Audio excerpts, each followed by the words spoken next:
My ex went ballistic when I refused to let her thieving daughter move in. So I filed for divorce, uncovered the lies she buried, exposed her manipulation, and revealed the truth she tried to keep hidden. I'm 22, and I own the house I grew up in. It wasn't always mine, though. My mom left it to me when she passed away last year. She had a stroke out of nowhere, and that's still something I'm processing.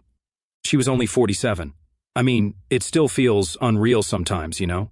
One minute she's here and then boom, she's just gone. But anyway, she left me the house, which is the only good thing that came out of all that, I guess. Growing up, I was close to my mom. My parents split when I was 7, and I did the whole back and forth thing. Half the time with Dad, half with Mom. But let's be real, I always got along better with her. Dad was just, I don't know, he was always busy. It was either work or some woman he was dating. Honestly, it was like I was never his priority. Not that I'm bitter or anything. Well, maybe a little. But I had Mom, so I didn't care that much. When I turned 18 and started college, Dad moved to Chicago for work, so I didn't really see him unless it was Christmas or maybe Thanksgiving if he felt like flying in. It was no big deal to me at the time. I was busy with school anyway. Then, 2 years ago, Dad shows up for Christmas with this woman, Susan. She's 38, so yeah, way younger than him. She's got 2 teenage daughters, Claire and Jessica, who were 16 and 14 at the time. It was a little weird, to be honest. Dad had never brought a girlfriend to any family event before, and suddenly here's Susan with her kids. I tried to be nice, like I wasn't about to make it awkward or anything.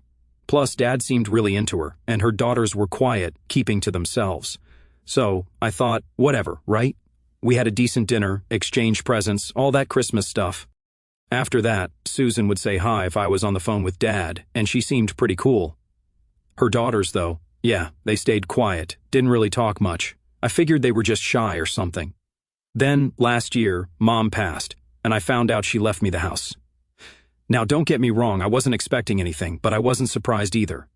Mom always had things planned, and she knew how much this house meant to me. She even told me around my 18th birthday that she had made sure everything was in order for when she was gone. I thought it was a little morbid at the time, but now I'm glad she did that. So I moved into the house after graduation. I didn't want to rush into getting an apartment or anything, plus, this house has always been a place of comfort for me. I thought it would be nice to live here and figure things out. Dad, though, he was not happy. I didn't know at first, but he wanted the house back. See, this was the house he bought with my mom when they first got married, and I guess he thought it should have gone to him. He got all moody about it, but he never said it directly. It was more like subtle digs here and there. He didn't have to pay alimony after the divorce, so it's not like he lost out financially or anything. But I could tell it bothered him. After the funeral, Dad and Susan went back to Chicago, and for a while things were quiet. I lived here on my own, settled into a routine, started a new job, you know how it goes. Then, about 6 months ago, Dad calls me and says he's getting married to Susan. They're going to have the wedding in Chicago, but after the wedding, they want to stay here for a bit before they head off on their honeymoon. I didn't think much of it. At first, he said it didn't make sense to stay in a hotel when there's this big house with empty rooms, and he promised to cover the bills while they were here. So I figured, sure, why not? I let them move in a month before the wedding, and at first, it was kind of nice having people around. The house felt less empty, and Susan was nice enough. Her daughters still didn't talk much, but they weren't causing any problems, so I didn't mind. For the first couple of weeks, everything was chill.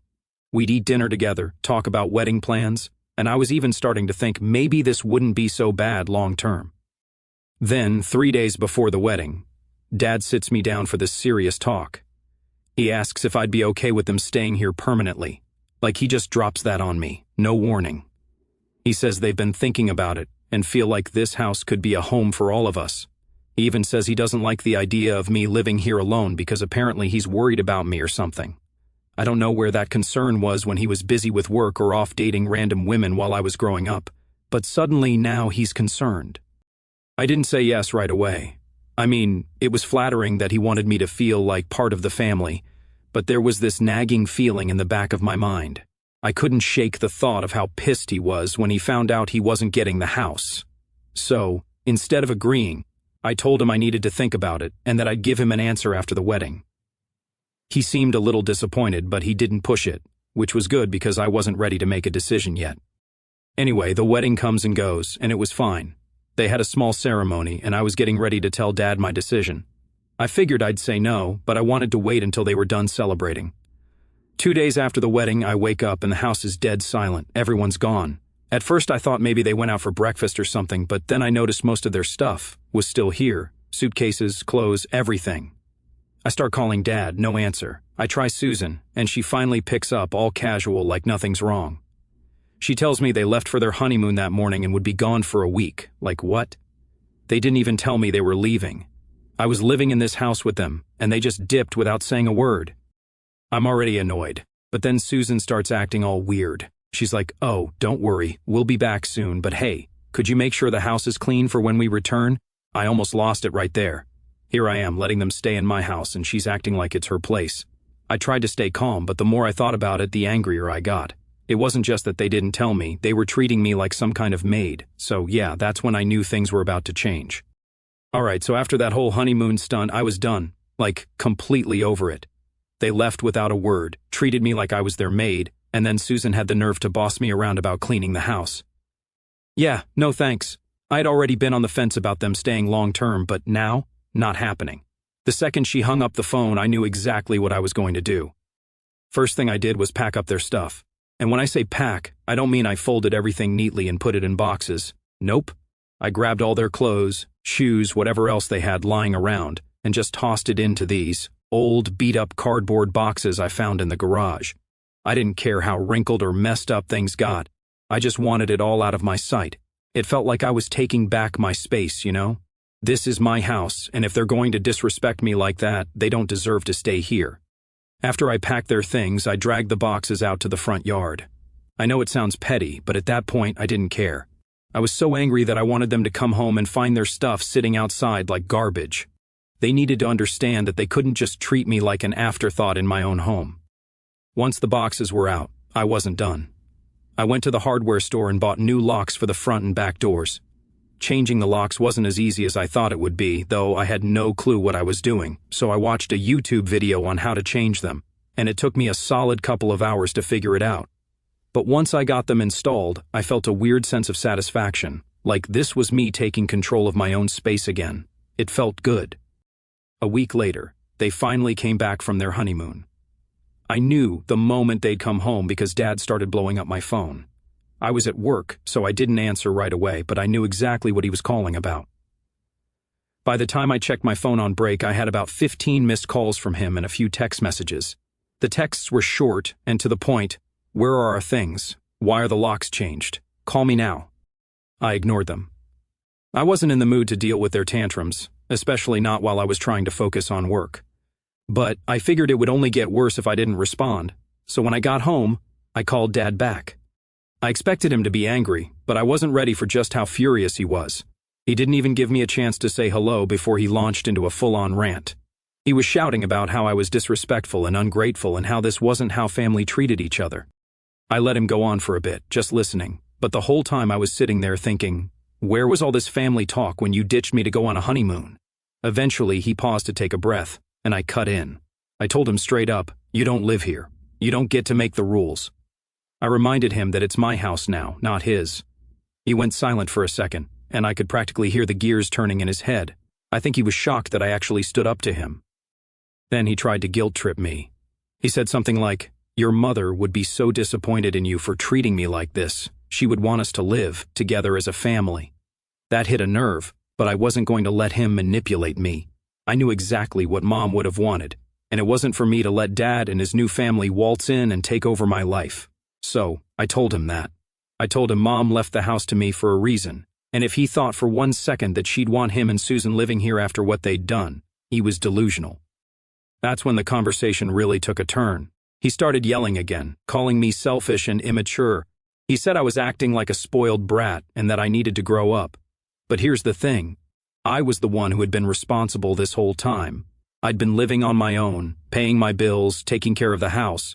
Meanwhile, he's out here acting like it's still 1995 and he can just waltz back into my life whenever he feels like it.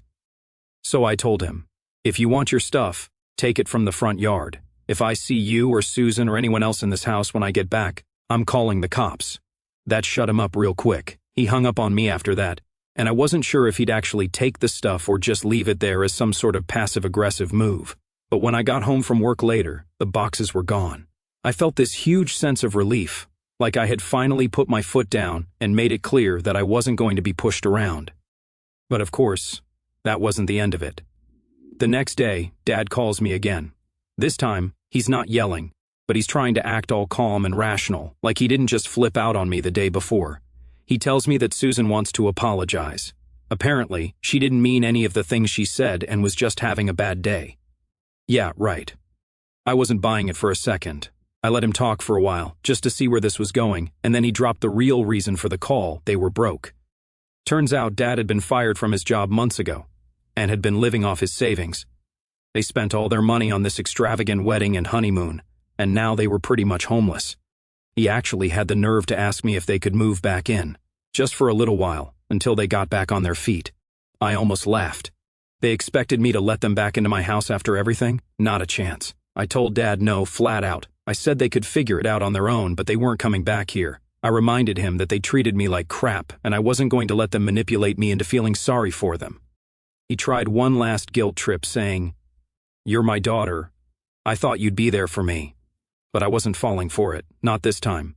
I told him I was done and hung up the phone, and that's where things stood. I was free of them, or so I thought. All right. So after telling my dad they couldn't move back in, I thought that was the end of it. Like, seriously, I figured they'd go find a place, deal with their mess, and leave me alone. But nope, that's not what happened.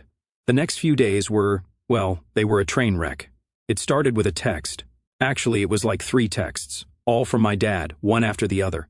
Something along the lines of, "Please reconsider. You don't understand the situation and we really need your help." I didn't answer because at that point I was just over it. I had said my piece and I didn't want to deal with their guilt trips anymore. But that's when things started to get weird. One afternoon, I'm at work and my phone starts blowing up. Not just texts, but phone calls too. And not from Dad this time. Susan was calling. Now, I'm not stupid, I knew what was coming, but I figured I'd let her speak her mind and get it over with. So I picked up. Big mistake.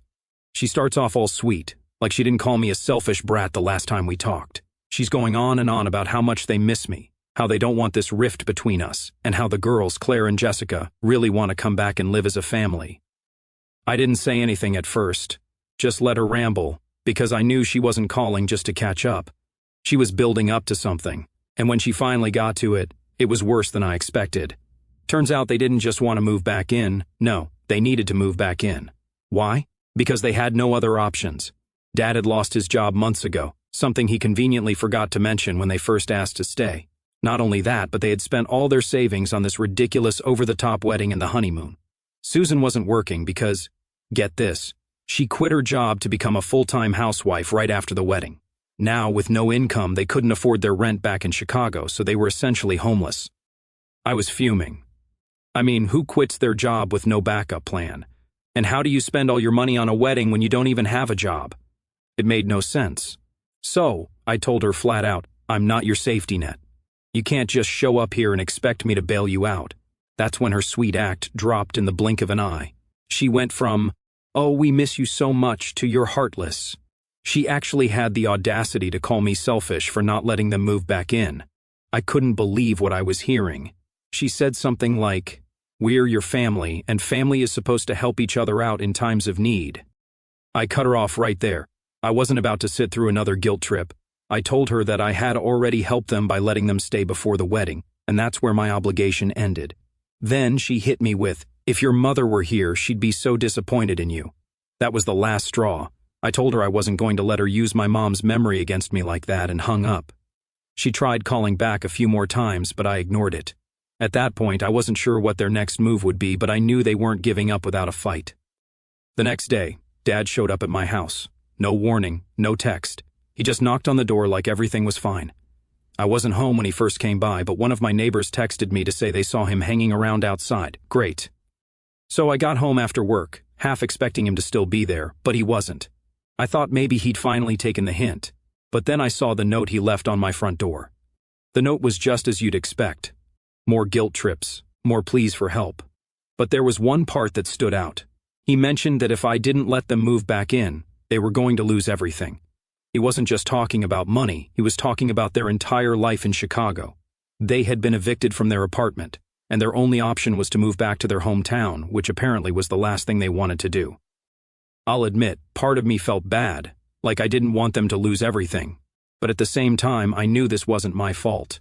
They put themselves in this situation. Dad losing his job wasn't on me. Susan quitting hers definitely wasn't on me. And spending all their money on a wedding? Yeah, that was their bad decision, not mine. I wasn't about to let them make it my responsibility.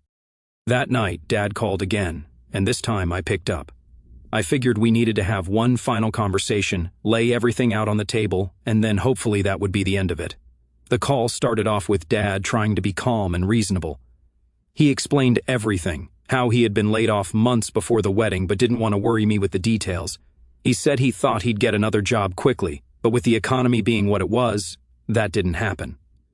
Susan quitting her job was a mutual decision because they thought it would be better for the family and the money. Well, they thought they'd have enough saved up to cover everything.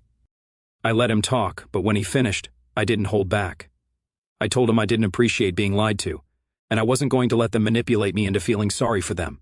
I said it plain and simple. You're adults. You made these choices. Now you have to deal with the consequences. He tried one last time to guilt trip me, saying things like, "We're your family, and I just want to live somewhere that reminds me of your mother." But I wasn't falling for it. I told him I was done. I wasn't letting them back in, and that was final. Dad got quiet after that. I thought maybe he'd hang up, but instead he started crying, like actual sobbing. He told me that I was breaking his heart, that he couldn't believe I was turning my back on him in his time of need.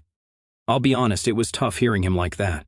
Part of me wanted to cave, to tell him they could stay just so the guilt would go away. But I knew that if I gave in now, it would never end. They'd keep taking, and I'd never have any peace in my own home. So, I told him, "I'm sorry, but I can't help you." He didn't say anything after that, just hung up. So after that last call where Dad broke down crying, I figured that was it. He hung up, I stuck to my guns, and they'd finally leave me alone, right? Nope, I should have known better. If anything, things were just getting started. The next few days were quiet, too quiet, honestly. I was waiting for the other shoe to drop, you know? And of course it did. It started with a text from Susan. Now keep in mind, I had already blocked her number, but apparently she found another way to reach me. She used Claire's phone to text me, trying to act all casual like nothing had happened. "Hey, just wanted to let you know we're heading back to Chicago. Hope you're doing well." It was bizarre, like she was pretending the last few weeks of drama didn't exist. I didn't respond because at this point I wasn't going to engage, but something about the way she worded it didn't sit right with me. Heading back to Chicago? How? They didn't have a place to live, or any money. Later that day, I got a call from a number I didn't recognize. I figured it was some random telemarketer, but nope, it was Dad. I didn't know it was him until I picked up and heard his voice. He wasn't yelling this time, actually. He sounded weirdly calm, which instantly made me suspicious. He said, "I need to talk to you. Can we meet in person?" I wasn't exactly thrilled about the idea of seeing him face to face after everything that had gone down, but at the same time, I wanted to get it over with. So I agreed. We set up a time to meet at a coffee shop near my place. When I got there, he was already sitting at a table, looking tired as hell. I mean, bags under his eyes, hair all messed up. He didn't look good. I sat down, and we had this super awkward silence for a minute. Then he starts telling me how they've been trying to figure things out since I told them they couldn't move back in. He mentioned staying with a friend for a couple of days, but apparently that didn't work out. That's when he drops the real news. They're not going back to Chicago. Now, remember Susan's text about heading back? Yeah, that was a lie.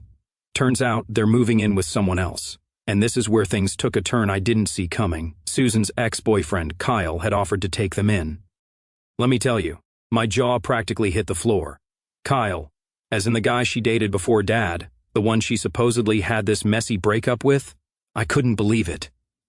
Dad tried to explain it like it was no big deal. He said Kyle had seen their situation and felt bad, so he offered to let them stay with him and help them get back on their feet. But come on, who does that? It was obvious there was more going on here. I asked Dad straight up, "Are you seriously okay with this? Like, how could he be fine with his new wife moving back in with her ex?" He shrugged and said they didn't have many options. They were desperate, and Kyle was the only one willing to help. He even tried to convince me it was just temporary, but I wasn't buying it. As if things weren't awkward enough, Dad then casually mentioned that Kyle had been spending a lot of time with Claire and Jessica. He said it like it was no big deal, but I could tell there was more to the story.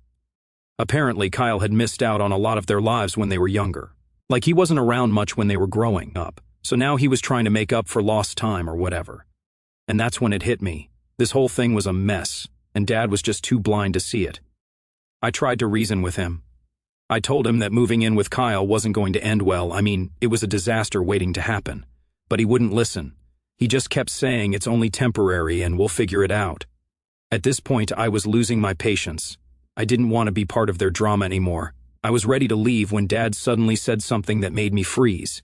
He told me that if things didn't work out with Kyle, they were still hoping I'd reconsider letting them move back in with me. Are you kidding me? After everything that had happened, he was still trying to guilt-trip me into taking them in? I couldn't believe it. I stood up right there and told him I wasn't changing my mind. I said, "You've made your choice, and now you have to live with it." As I was about to walk out, Dad grabbed my arm, not in a forceful way, but just enough to make me stop. He looked at me with this sad, desperate expression and said, "I don't want to lose you too." That hit me harder than I expected. Part of me felt bad for him, but at the same time, I knew I couldn't let him drag me into their mess again. I pulled my arm away and told him, "You've already lost me." And with that, I left. The next few days were a blur. I kept replaying that conversation in my head, trying to make sense of it. Part of me felt like I'd been too harsh, but the other part knew I was doing the right thing. Then, about a week later, I got another call, this time from Claire. I hadn't heard from her in ages, so I was curious why she was calling. She sounded nervous, almost like she didn't want to be on the phone. She told me that Kyle had been acting weird around her and Jessica since they moved in. Now, I'm not going to get into too many details, but let's just say the vibe was off. Claire didn't say much, but I could tell she was uncomfortable. She asked if there was any way they could come stay with me for a little while, just until things settled down. That threw me for a loop. Here I was, thinking I was done with their drama, and now Claire was reaching out to me for help. I didn't know what to do. Part of me wanted to help her, but another part of me didn't want to get dragged back into their mess. So, I told her I'd think about it and get back to her. But deep down, I knew I couldn't just leave her and Jessica in a bad situation. I started to wonder if maybe this whole thing was bigger than I realized. So, after that call from Claire, I was torn. Part of me didn't want to deal with their drama anymore. I had finally gotten rid of Dad, Susan, and all the craziness that came with them.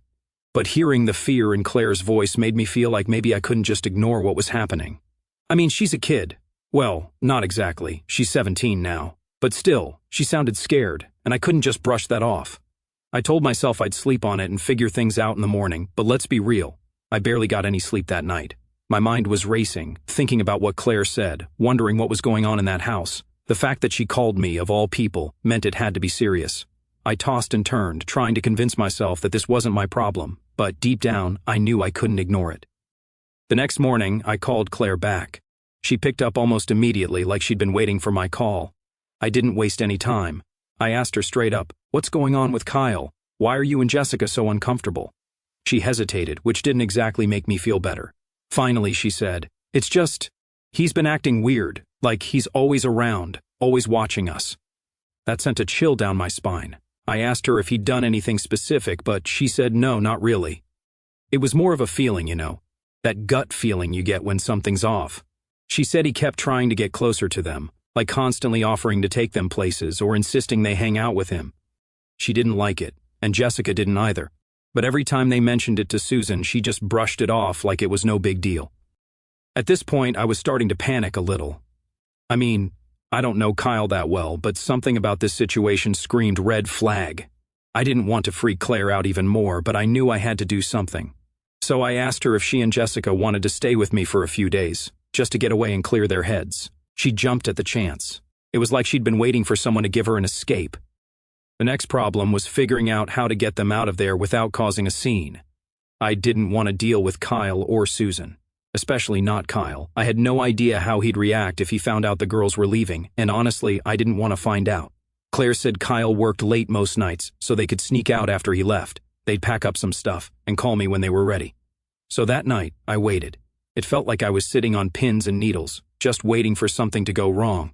Every time my phone buzzed, I jumped. Finally, around 10 p.m., Claire texted me, "We're ready. Can you come get us?" I grabbed my keys and headed over. When I pulled up to the house, I kept the car running. I didn't want to risk anything. Claire and Jessica came out quietly, both carrying duffel bags. They looked tense, like they were expecting Kyle to come storming out after them at any moment, but he didn't. They got in the car, and we took off. The ride back to my place was pretty quiet. I could tell they were both shaken up, especially Claire. I didn't push them to talk. I figured they needed some time to process everything. When we got back to my house, I set them up in the guest room and told them to make themselves comfortable. They didn't say much, just mumbled thanks and went to bed. The next morning, things were still pretty tense. Claire was on edge, constantly checking her phone. I asked her if she had heard from Susan, and she shook her head. "She's probably too busy with Kyle to even notice we're gone," she said bitterly. That hit me hard. Claire was obviously feeling abandoned by her mom, and I couldn't blame her. Later that day, I finally got a call from Dad. Not Susan, not Kyle, but Dad. I should have seen it coming, but I wasn't exactly prepared for what he had to say. He knew the girls were with me, and he wasn't happy about it. He tried to stay calm, but I could hear the frustration in his voice. He started off by saying, "You should have told me before you took them, like I had kidnapped them or something." I cut him off. "They called me, Dad. They wanted to leave. Something's not right over there, and you know it." That's when the conversation got ugly. He started defending Kyle, saying he was just trying to be a good stepdad and that Claire and Jessica were being dramatic. He claimed I was stirring the pot and making things worse by letting them stay with me. He even accused me of trying to drive a wedge between him and Susan. I couldn't believe what I was hearing. I told him flat out, "This has nothing to do with you and Susan. I'm just trying to help Claire and Jessica. If you actually listened to them instead of brushing off their concerns, maybe we wouldn't be having this conversation." He didn't like that. He started ranting about how I was overreacting, that Kyle was a good guy, and that I needed to stop causing problems. But I wasn't backing down. I told him I wasn't going to send Claire and Jessica back to a place where they didn't feel safe, and if he had a problem with that, then too bad. That's when he pulled out the big guns. He said, "If you don't send them back, I'll take legal action." I couldn't believe it. My own dad was threatening me with legal action over this. I didn't even know what to say. I just stood there, holding the phone, trying to process the fact that this was really happening. After a long silence, I finally said, "Do whatever you need to do, but I'm not sending them back." He hung up after that, and I stood there staring at my phone, wondering how things had gotten so messed up. I mean, this was my dad, and now we were on opposite sides of a battle I didn't even want to be in. Claire and Jessica stayed with me for a while after that. I didn't hear from Susan or Kyle directly, but I knew they were out there trying to figure out their next move. As for Dad, I haven't spoken to him since that call. Maybe he'll follow through with his threat. Or maybe he'll realize I was just trying to protect his stepdaughters. I don't know. But one thing's for sure, I'm not backing down.